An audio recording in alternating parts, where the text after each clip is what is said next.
You might recognize your life's great love through hints so subtle they're almost imperceptible, yet so few of us are actually ready to notice when they finally appear. What's truly remarkable is that these signs don't shout, demand, or explode like they do in movies. Instead, they whisper. They arrive like a gentle breeze that finds its way into your heart. You either listen with a pure, open spirit or risk losing them forever. Jung showed us, however, that hidden within these signs lies a wisdom that transcends mere reason and logic. Genuine love, the kind that truly transforms you, doesn't come to complete you. It arrives to reveal everything that you already are, even the parts you've spent a lifetime trying to conceal. How often have you questioned yourself, wondering if that one extraordinary person was indeed the great love of your life? How many times have you experienced something inexplicable with someone, only to dismiss it out of fear, confusion, or simply because you were unsure of what to look for? The truth is, we've been taught to search for the wrong things. We seek all-consuming passion, intense chemistry, perfect compatibility. Yet Jung taught that what truly matters manifests in two almost imperceptible signals, two delicate portals that open when the soul begins to remember what the mind hasn't yet grasped. The first sign is an unsettling, almost alarming sense of peace when you are around a specific person. This isn't a comfortable peace that soothes you. It's a peace that silences the inner chaos, but simultaneously awakens your most profound questions. Being around this person, your body relaxes, but your soul awakens. You feel as though you're returning home, while simultaneously setting off on a long voyage of self-discovery. Carl Jung described this as encountering the soul force of another person, one that awakens your shadow, your light, and everything that still needs healing. It's when you realize that the love of your life isn't someone who makes you forget the world around you, but someone who reminds you of who you are when the world has forgotten. Between the two of you, there's a silence that screams the truth, a touch that not only calms but also stirs ancient memories, a gaze that, even without words, conveys, "I recognize you, not because you resemble me, but because you awaken within me the parts I've buried." The second sign is even more subtle and therefore more challenging to recognize.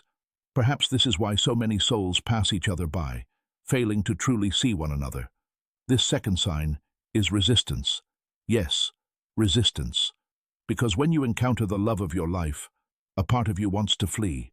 A part of you understands that to truly love means to remove all masks, abandon old narratives, and allow yourself to be authentically who you are. And that can be terrifying, because no one has taught us that true love demands courage. Jung would say that the love that heals isn't simply the one that accepts you, but one that challenges you to become whole, and wholeness can be painful. Wholeness means looking within yourself. Wholeness means not running away when another person gently touches your wound. So, if you felt the urge to retreat, evade, or build walls, it's possible that you're closer to the love of your life than you realize, because that resistance is a sign that something real has begun within you, and this is where the unseen drama of many unfulfilled encounters resides. Most people interpret this resistance as a sign that it's not right, when in reality, it could be the opposite, a call, a soulful invitation and challenge. Have you ever noticed that the relationships that leave the most profound mark on us aren't the ones that follow a predictable script, but those that break us down only to rebuild us with greater awareness? This isn't coincidence. It's the psyche in motion, an archetypal impulse striving for wholeness. Love emanating from the soul isn't built on empty promises. It's built on mirrors. Mirrors that show you who you are and who you still have the potential to become. That's why Jung didn't speak of soulmates in a childish, romantic sense. He spoke of the process of individuation, and some people appear in our lives to accelerate that process, not to complete us, but to reveal us. The love of your life might be the person who, with a single touch, sends chills down your spine and warmth to your heart. The person who, by simply listening to you, makes you realize how silent you've been within yourself. Someone whose disagreement with you pushes you to think more deeply than you ever have alone. And it's precisely within this paradox, between peace and resistance, that recognition dawns. Jung first observed this pattern when listening to patients who had fallen deeply in love with people who awakened their most profound suffering. These weren't light-hearted infatuations. These were encounters that exposed wounds while simultaneously offering solace. And what these patients described in different ways always came down to the same feeling. I can't explain it. I only know that around this person, I feel more myself than ever before. But are we ready for that? Can we recognize these signs before time erases them? And moreover, do we possess the courage to stay when everything inside us wants to run? Because recognizing the love of your life demands more than just desire. It demands attention, sensitivity, a particular type of listening that is possible only when you cease seeking love as an answer and begin to see it as a question. And perhaps this is the greatest mistake we've been taught, that we need love to make us whole, when in reality, true love is necessary to break us, to bring us face to face with everything we deny, to push us toward growth, even when it terrifies us. And you'll know the love of your life only when you understand that these two signs, the unsettling peace and the revealing resistance, are, in fact, portals constructed by your own soul so that you might rediscover it. Yes, the love of your life might be someone you already know, someone you let go of, or someone who's just about to enter your life and turn everything you thought was certain upside down. But somewhere deep inside, you already know. You feel it. There's a hidden memory that pulses as that person approaches, as if your soul is saying, "This is the one. This is where it all begins." And when that moment arrives, what will you do? Will you leave, or will you stay? This choice might determine not only your relationship, but also your entire path to self-discovery. In the next part, we'll delve deeper into what happens inside when these signs appear, what the psyche does, what internal obstacles arise, and more importantly, how to avoid missing what has come to transform your life. Prepare yourself, because what follows might turn everything upside down, and finally, set you right side up. Have you ever noticed how some encounters keep echoing within us, even after time has passed, even after the person has gone, even after life has resumed its seemingly ordinary course? These aren't mere echoes. It's as though that presence has left a key hidden within your chest, and from time to time, in the quietest moments, you still feel the invisible outline of that key, nudging something that remains unopened. This is where the second phase of true love, according to Jung, begins. When the two subtle signals, the unsettling peace and the provoking resistance, manifest, the psyche doesn't simply accept or rejoice. It enters into conflict. And not because the love is wrong, but because it's too profound, too real, too transformative to be easily digested. The love of your life doesn't come to make you smile all the time. It comes to awaken you. And awakening in 2025, after so many silent traumas, grueling routines, emotional overloads, and a constant feeling of not belonging, demands courage, tremendous courage. Take Elena, for instance, a 49-year-old psychologist, mother of 2 grown children, divorced 8 years ago. Long ago, she abandoned the idea of loving again. She believed that love was for the young, for idealists, for those who still believe that everything can work out. But one day, unintentionally, without expectation, she met Mateus, a man who approached her slowly, without promises, without haste. They met at a meditation event, started talking about literature, then about childhood, then about losses. By the third meeting, she felt a deep unease. He reminds me of myself, she thought, and that frightened her, because she had forgotten who she was. She had been surviving for years in a quiet, functional but empty mode. With Mateus, Elena experienced both feelings. She felt a peace that calmed her anxiety, but also resistance. He sees in me what I don't see myself. It scares me. For weeks, she made excuses not to see him, cancelled appointments, distanced herself. But the connection didn't disappear. On the contrary, it grew within her. As if a forgotten part of her had resurfaced, she realized that it wasn't a fear of the other person. It was a fear of herself, a fear of opening her heart and finding debris, a fear of admitting that she still had unhealed wounds. Here's the harsh truth. When you meet the love of your life, the first thing it does isn't to make you happy, but to make you aware of yourself. And for many, this is terrifying. The psyche begins to give way to barriers, doubts emerge, rational arguments arise. Old traumas return disguised as intuition. It will end badly, as always. But Jung taught us that what we reject in another is often what we suppress in ourselves. Elena wasn't resisting Matthias. She was resisting the version of herself that was being reborn next to him. And you? Have you ever experienced that? Have you ever distanced yourself from someone who saw right through you? Have you ever felt the urge to run, not because there was something wrong with the relationship, but because there was something within you that wasn't ready for such love? Let's talk about Ricardo, 63 years old, widowed for 3 years, working since the age of 13, always a practical, goal-oriented, disciplined man. But the death of his wife broke him in places he didn't even suspect existed. In an emotional support group, he met Teresa. She was completely unlike him, spiritual, sensitive, full of questions with no answers. And curiously, that's what attracted him, but also irritated him. Teresa asked questions that pierced the silence within Ricardo. "What do you feel?" she asked, and he didn't know how to answer. He felt as though he were learning to speak again, as if his emotional language had been dormant for decades. However, next to her, he felt something profound. Yes, peace, but also discomfort, a lively, fertile discomfort. And it's precisely this discomfort that distinguishes fleeting love from archetypal love. Love that awakens, love that digs, love that doesn't tolerate masks. Jung said that true love is alchemy. It dissolves the parts of us that are no longer needed so that something new can emerge. But this process is painful. That's why many retreat, because love that is worth it requires letting go of control, allowing yourself to fall, and trusting that there's someone who will catch your soul in the moment of your fall. The most tragic thing is that we live in an era when everything is disposable. Emotions, connections, stories. People enter into relationships, but they don't find each other.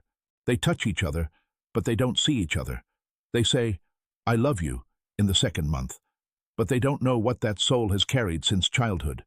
We are surrounded by stimuli and emptiness at the same time, and this creates an entire generation that confuses intensity with truth. But true love is quiet, subtle, and deeply committed to its evolution, not its momentary pleasure. When you meet the love of your life, something breaks within you, and that's not a bad thing. It's like a shell that cracks so that a seed can finally emerge. And sometimes, that person won't be the most beautiful or the most charismatic. It will be the one who looks at you calmly and without haste, who touches what no one else dared to touch, your essence. And your essence is tired of waiting. The year is 2025. You've already been through a lot. You've lost a lot of people. You've weathered many emotional storms. And deep down, you know that you don't want more lukewarm relationships. You don't want more soulless stories. You want to feel again, and not just anything. You want to feel something that reminds you that you're alive. That's why this conversation is so important. Because it's possible, just possible, that the person who embodies those two signs has already crossed your path, and you didn't notice it, or you noticed it, but you were scared, or you will notice it soon. And when that happens, I want you to know, that strange feeling, in which peace and resistance are mixed, isn't madness. It's true love. It's your soul saying, "This is it, this is it." With this person begins a new version of you. And if you want to prepare yourself to recognize that love, and above all not to ruin it, you need to look within yourself. You need to silence the world and listen to what your shadow is saying. You need to practice that internal listening that Jung valued so much daily. That's why I wholeheartedly recommend the ebook, Jung's Method, 5 minutes a day for inner peace and clarity of mind. Because it was created precisely for that, to help you develop that inner space of clarity and presence, where you finally recognize what's real and what's just noise. The link is in the pinned comment of this video. If you feel that it's time to live love consciously, this is the first step. Have you noticed that the more important someone becomes in our lives, the harder it is to explain? As if words lose their meaning before the magnitude of our feelings. True love is like that. It doesn't fit into the logic and ready-made formulas we were taught in childhood. And perhaps that's why so many people get lost when they find what they've been searching for so long. Because true love doesn't enter through the door of reason. It seeps through the cracks of the soul. Let's go back to the moment when many get confused. How can I know that this is the one if everything inside me is in conflict? The answer might not be what you expect, because conflict isn't always a sign of a mistake. Sometimes it's a sign of expansion, like a body that aches when it grows, like a light that bothers you when it illuminates a room that has been in darkness for too long.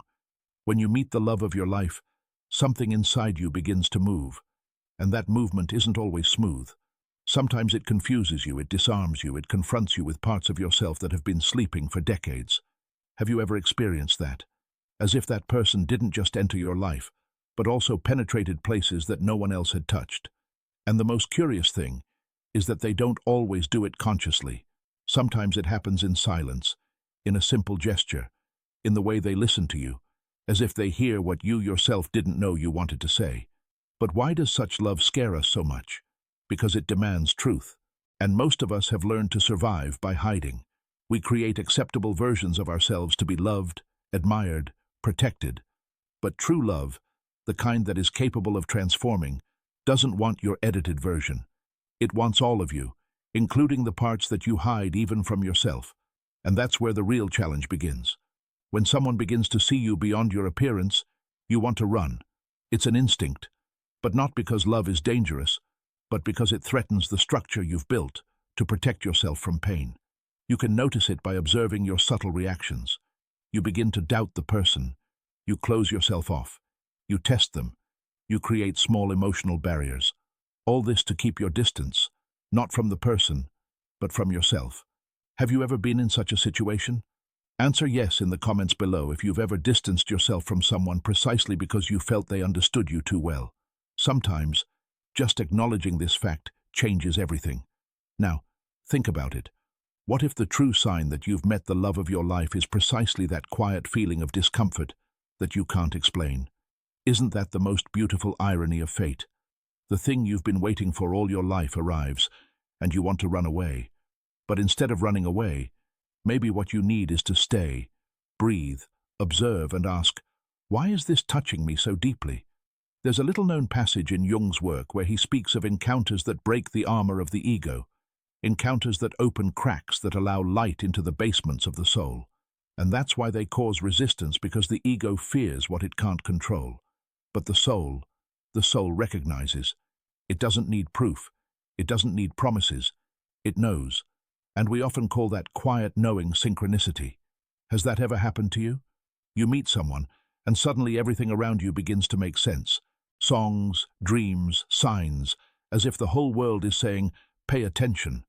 If this has already happened to you, share it in the comments. You don't need to reveal yourself. You can just write, I felt it, because this exchange between us is also part of the process of collective healing. Now, let's change the logic. Instead of thinking, have I met the love of my life? Ask, maybe I'm the love of someone's life and I don't notice it. This question disarms, because it puts us in the other person's place and invites us to look with greater compassion at those around us. Sometimes the person who loves us the most is the one we ignore because they don't evoke euphoria, but depth. And in a world addicted to intensity, depth has become a risk.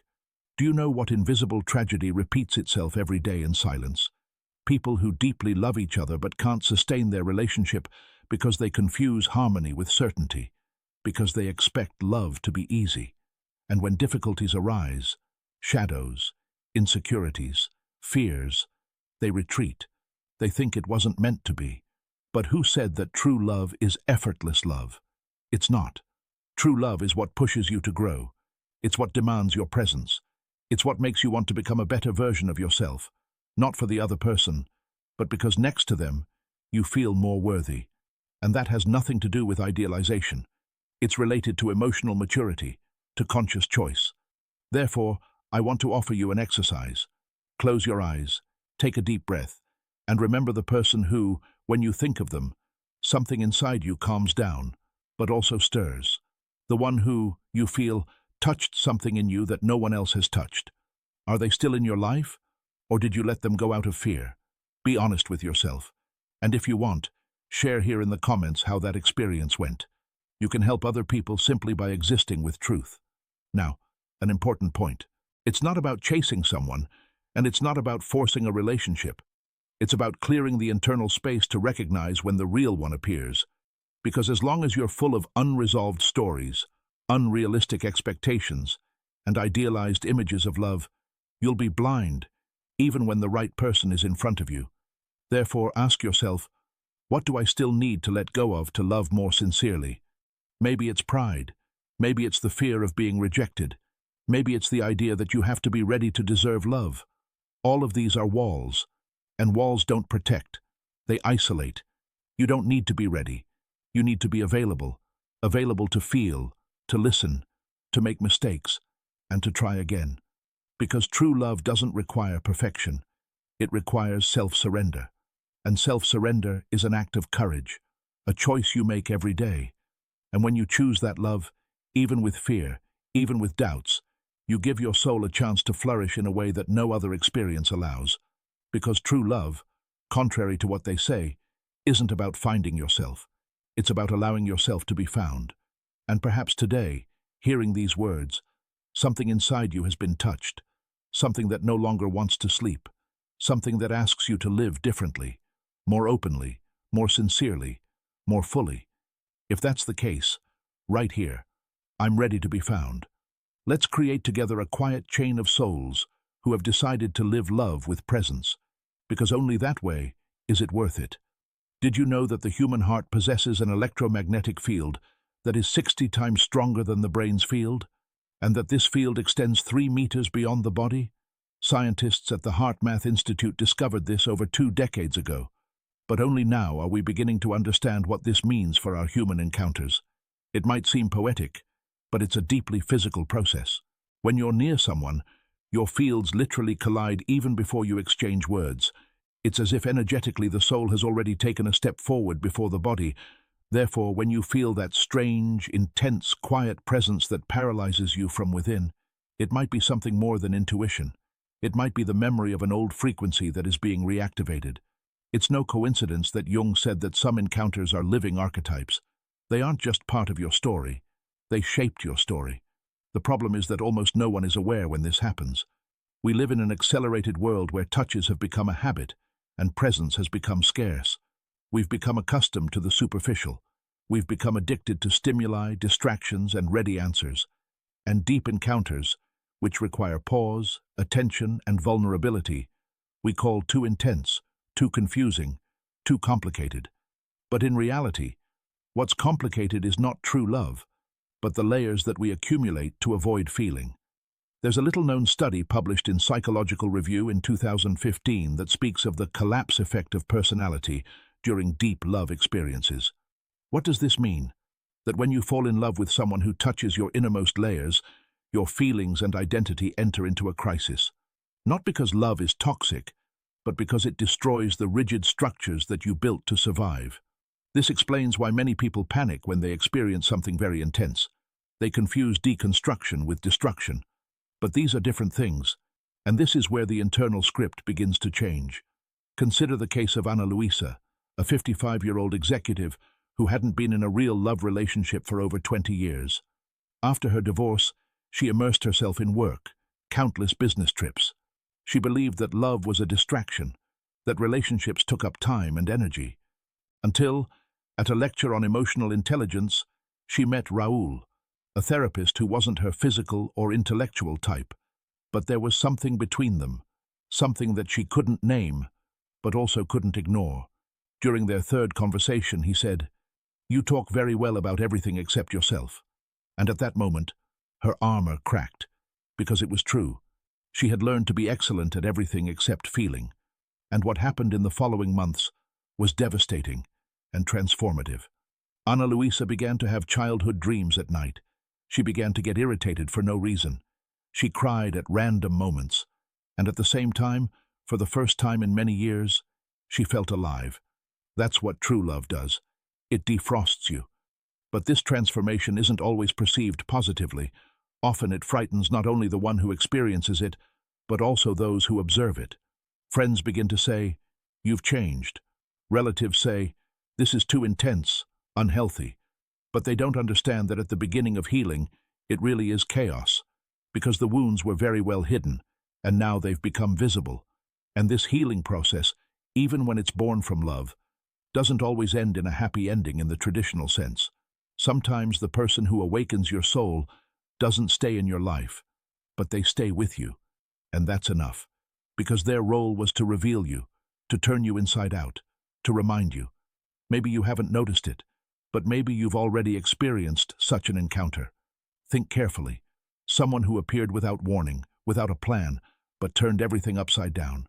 And no matter how short or turbulent that connection was, you emerged from it different, deeper, more sincere, more human. According to a study by Stony Brook University, conducted by Dr. Arthur Aaron, couples who share their deep vulnerabilities from the beginning have a greater chance of building lasting connections.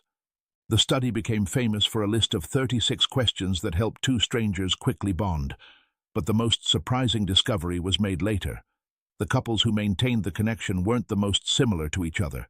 They were the most willing to see each other as they are, to show themselves without protection, to recognize beauty in the other's imperfection. This teaches us something very valuable. It's not about similarity, but about depth. You can have a lot in common with someone and feel nothing. And you can meet someone who confuses you, disturbs you, takes you out of your comfort zone, and in that, feel the call of the soul. And the most curious thing is that often such relationships begin badly, with misunderstandings, with friction, with mismatches, because the ego doesn't recognize what the soul recognizes. But if you're patient, if you resist the temptation to run away, you'll see that behind the initial storm hides a deep union. This reminds me of the story of Jorge and Mirella. They met in 1961 in a philosophy circle. Jorge was a Cartesian, a skeptical former military man. Mirella was an artist, intuitive, spiritual. They disagreed on almost everything, but something pulled them toward each other. At first they argued about everything.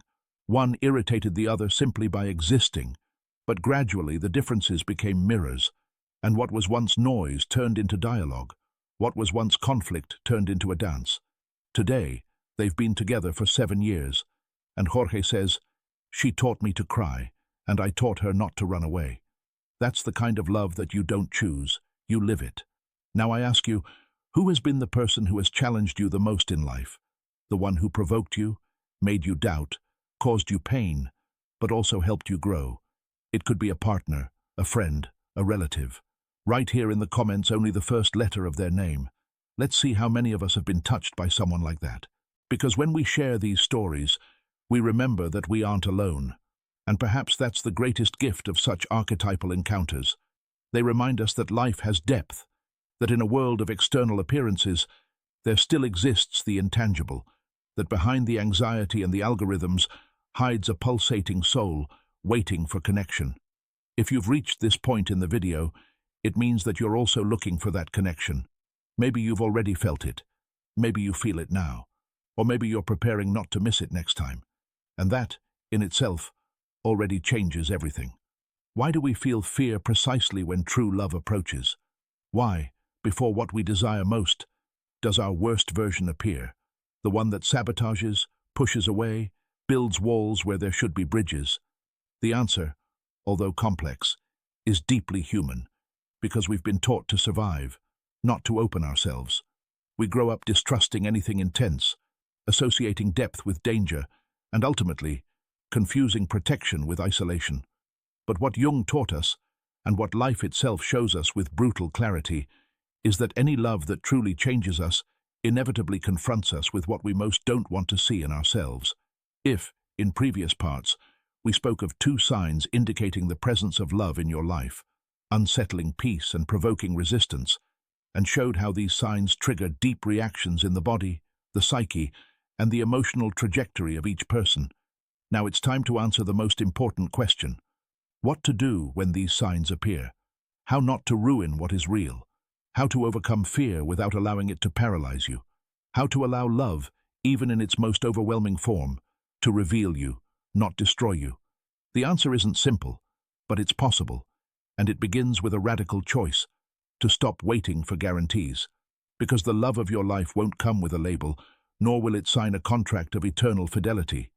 It will come naked, full of doubts, imperfect, with baggage and shadows. And yet, you'll recognize it, not for its virtues, but for the subtle impact it has on your soul. This is the person who hears you differently, who sees you differently, who says something simple, and for some inexplicable reason, it changes your Monday, your week, your life. But to sustain such an encounter, you'll need to commit to something that seems simple, but is actually revolutionary. Presence. Not the presence of the body, but of the soul. Being present when everything in you wants to run away. Staying even in the face of chaos. Listening before reacting. Breathing before judging. Loving before understanding. Let's go back to the story of Elena, which we mentioned earlier. Remember the woman who found her truth in the discomfort caused by unexpected love? After that turbulent beginning, she decided not to run. She sat down and looked her fear in the eye. She wrote letters that she never sent. She talked to her reflection in the mirror, and above all, she stopped pretending that she was always strong. It was at that moment that Raoul, the man who was throwing her off balance, ceased to be a threat and became a mirror. Today, they aren't a perfect couple. They're far from it. But she says, with him, I learned not to abandon myself to hold on to someone else. And interestingly, he stayed. That's the key point. The love of your life isn't the one who will save you. It's the one who will be with you while you save yourself. Many viewers comment, but what if I've already lost that love? What if I let them go? The truth is, maybe you really let them go, but that doesn't mean that it was all in vain. Nothing real is lost. It's transformed. And if that love planted something in you, that seed remains alive. Sometimes the love of your life doesn't return as a person. It returns as inner strength, as clarity, as a decision, as the courage to live differently. The most important thing now is to understand that you can stand before a new encounter, and this time, be aware. Are you ready to give up illusions? To recognize when the soul says, this is it? To choose to stay when the ego threatens to flee?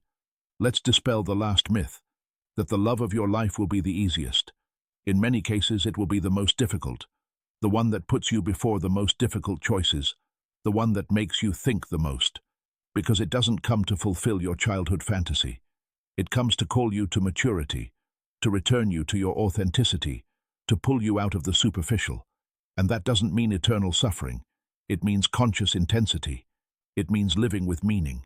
It means creating a story that is not only beautiful on the outside, but also true on the inside. This is where everything connects. The first sign, that unsettling feeling of peace, tells you, breathe. There's truth here. The second sign, resistance, tells you, be careful. You will change. And now you know what to do with those signs. Will you turn away again? Ignore them. Turn it all into another beautiful theory that doesn't work? Or will you do something different? Because it's time to act, to consciously choose what you're going to do with all this, with what you feel. And therefore, in the next video, I'll show you a practical and applicable step-by-step on how to live this love with greater presence, clarity, and truth. An emotional and strategic plan to align what your soul desires with what your life manifests, to turn signs into decisions, emotions into construction, love into a real path. Now that you've reached this point, it's time to stop and take a deep breath. For a moment, forget all the theories, all the concepts, even the stories. Feel. Go back inside yourself. Remember what brought you to this video. Maybe it was an uncomfortable silence. Maybe it was an unexpected emptiness, or the memory of someone who, even when absent, still resonates within you. The question of the love of your life, which has accompanied you to this moment, is no longer how to recognize it, but what to do now that I know. This is the heart of our path. Here, we'll leave the ideas and immerse ourselves in action, because without action, no transformation is real. You can watch 1,000 videos, read 1,000 books, repeat 1,000 times that you understood everything. But if you don't put it into practice, your life will remain the same, and the love of your life might pass you by again, and you won't learn to see it. Therefore, let's create a plan together, not to find someone, but to find ourselves, and based on that, be ready to recognize love when it knocks on your door, because true love isn't sought, it's allowed, and only those who are truly ready allow it, those who have done the inner work, those who have cleansed the soul to see with the right eyes. Let's begin. Step 1. Daily silence. 5. 10 minutes a day. It's not about formal meditation. It's simpler and more radical. Every day, choose a time when you'll be in complete silence. Without music, without distractions, without a cell phone, only you, your breaths, and what surfaces. At that time, ask yourself, what in me is still afraid to truly love? Don't worry about the answer. Just listen. Allow it to come. It's in silence that the soul whispers the truths that we evade. Step 2. Remember your significant encounters. Take a notebook or a blank sheet of paper. Write the names of 3 people who have deeply touched you throughout your life, even if they've left your life. It could be love, friendship, someone who crossed your path for a short time. Next to the name, write, what did this person awaken in me that no one else could?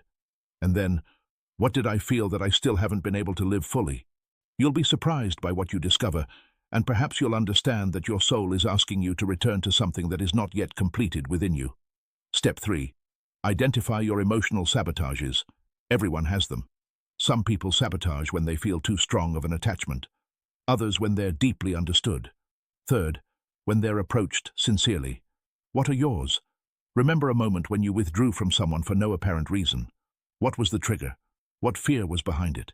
Naming the sabotage is the first step toward eliminating it. Step 4. Conscious mirror exercise once a week. Stand in front of a mirror, look yourself in the eye and say out loud, I'm ready to recognize love when it comes, even if it challenges me, even if it puts me before choices. It might seem simple, even silly, but this act has deep power. When you speak out loud and look yourself in the eye, something in your subconscious registers that commitment. It's a symbolic way of opening yourself. Step 5. Clarify your internal criteria. Do you know what you expect from love, or are you still repeating patterns learned without awareness? Write 3 qualities that you consider essential in a partner. Then think, am I developing these qualities in myself? If the answer is no, the work begins there. True love is attracted not only by desire, but by purity, by the correspondence between what you seek and who you are. Step 6. Develop deep relationships in non-romantic contexts. Before loving romantically, learn to love deeply in friendships, in daily interactions. Learn to listen without expecting answers, to accept without judgment, to look people in the eye. People who live superficially can't sustain depth when it comes. Make your life a preparation for love, even if it doesn't yet have a name or a face. Step 7. Trust the wisdom of life. This step can't be described in words. It needs to be felt. The love of your life will cross your path when your soul is ready, and maybe it will come in an unexpected form. Maybe it won't match your ideals. Maybe it will challenge you. But if you're open, you'll recognize it. And even if you feel fear, you'll stay. These steps aren't a recipe. They're an invitation. Each of them has been designed to open a space within you, so that, when true love appears, and it will appear, you don't mistake it for just another threat, but recognize it for what it is, a mirror of your own rebirth.